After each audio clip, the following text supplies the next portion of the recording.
Hello, welcome to Liberated Yoga Virtual Studio. My name is Anna. This segment is my definitive guide to sun salutations with Surya Namaskar. I am going to present several versions of it, from the easiest for people with limited abilities to more challenging ones, and address the variety of concerns and alignment mistakes that people make. The kneeling sun salute is my favorite. You can have a folded blanket or even a block with a blanket on top to make it more gentle for your knees. Lengthen through the crown of the head by reaching the hyoid bone in and up and relaxing the jaw. And then find neutral pelvis. Pull up through the lowest belly and tilt your pelvis into neutral. And then engage full diaphragmatic breath, allowing the lower ribs to expand evenly in all directions. I love this version of sun salute because it keeps me closer to the ground and I can keep my eyes closed throughout, so it can be very meditative.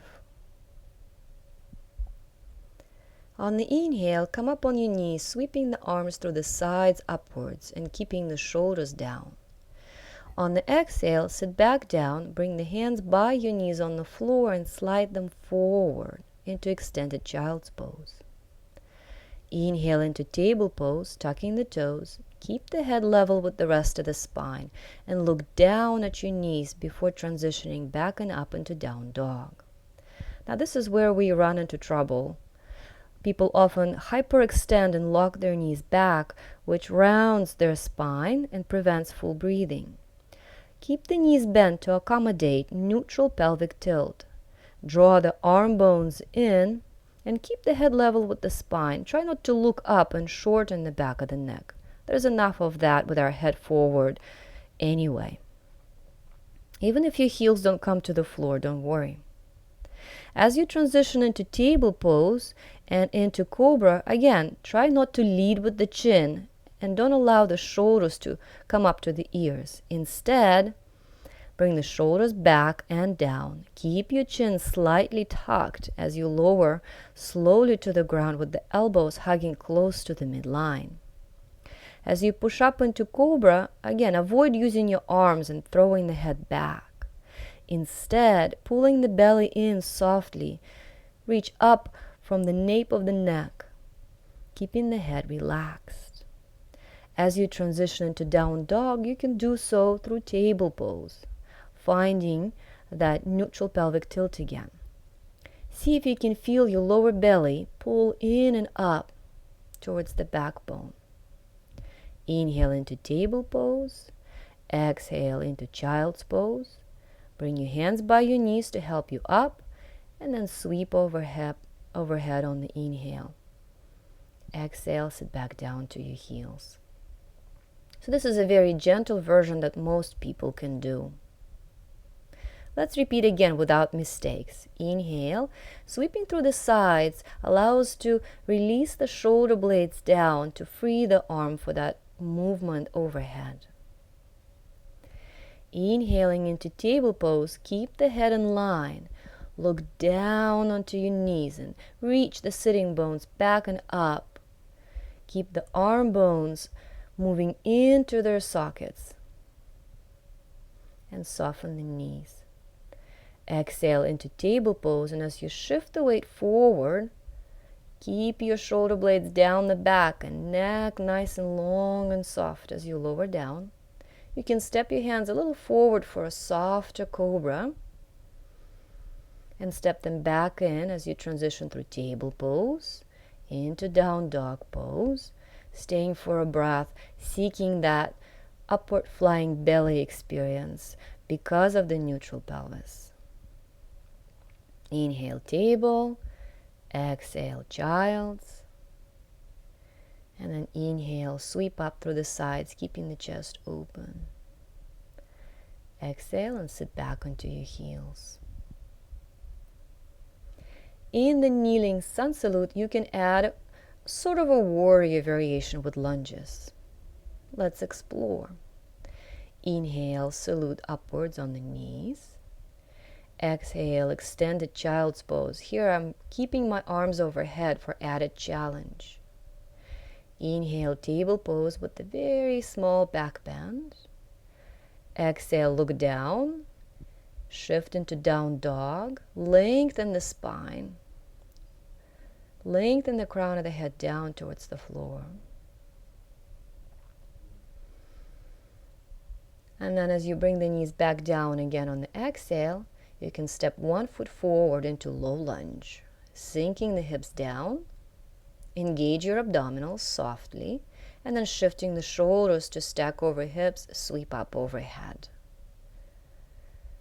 Come back the way you came into lunge, table, spread the fingers, root through every knuckle of them into the floor as you find your way into downward facing dog on the exhalation.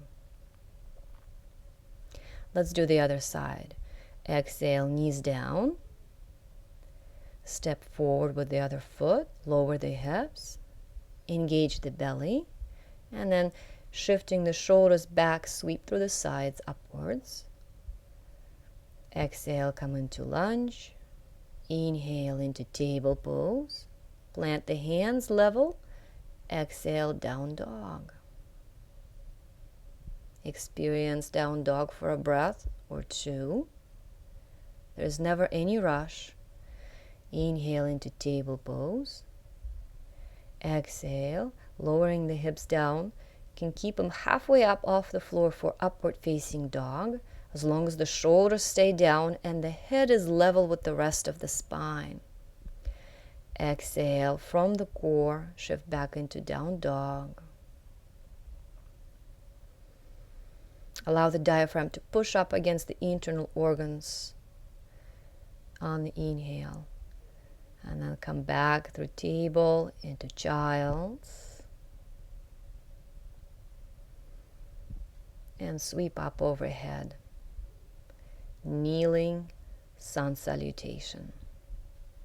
You can add a mental chant on every exhalation. You can move into every position on the exhalation to really slow down the body and the mind. The standing sun salute is a more vigorous version. This is the one I often see. Here again, keeping the knees soft and not hyperextended will give you access to finer alignment deep in the core, such as Jalandhara Bandha at the neck and the neutral pelvis. Once you have everything ready and a smooth breath, inhale, sweeping up through the sides to keep the shoulders down. Exhale, bend the knees so as you come down, your spine can be straight, hinging from the hips. Inhale, lengthen halfway up, bending knees more. Exhale, step back. And keep lengthening through the front of the chest, keeping the chin tucked. Exhale, step back again into downward facing dog and find that alignment. Soften the knees enough for the low back to lengthen fully, for there to be no roundness in the spine. Exhale, bring the knees down, and you can, instead of chaturanga, which I hardly ever teach anymore, lower down into cobra, keeping the chest open and the chin slightly tucked. And then exhale into down dog when you're ready from it. Now here's a trouble spot. People have a hard time stepping forward from down dog into forward fold. So bring your knees down and step forward from low lunge. That's one solution. Another tricky spot is bring the back foot in so you can practice shifting the entire body weight forward and letting the leg follow, dragging behind. I like to roll up vertebra by vertebra on the exhale back to standing. It minimizes the pull on the hamstrings, which tend to be in a vulnerable position when you come up with your back straight, sweeping the arms overhead on the inhale. Let's try again. Inhale, sweep up. Exhale, soften knees, hinge from hips with neutral spine, keeping the head tucked. Relax the head. Inhale, halfway up, lengthen the spine. Exhale, step back. Lengthen through the chest forward. Exhale, step into down dog, finding neutral pelvic tilt so that the lower belly can come in. This is another bandha, Uddiyana bandha, that helps with digestion, detoxification. As you transition into an upward facing dog, make sure your belly is firm throughout and your shoulders stay down, and you don't lose your Jalandhara bandha, your chin lock, so that the prana that you've collected does not leak out. Now this is how you step forward from down dog into lunge. You got to make plenty of room between the armpit and the floor for the knee to come as close to that area as you can. And then just flick the shin vertical to the floor and step. This is challenging, so you can always bring the knees down as before. Pulling the body weight forward, drag the back leg with you into a forward fold. Inhale in place. Exhale, roll up vertebra by vertebra, pulling up from the arches of the feet, up the inseams of the legs, up into the lowest belly as you go. For Surya Namaskar B with warriors, proceed as before, folding forward on the exhale,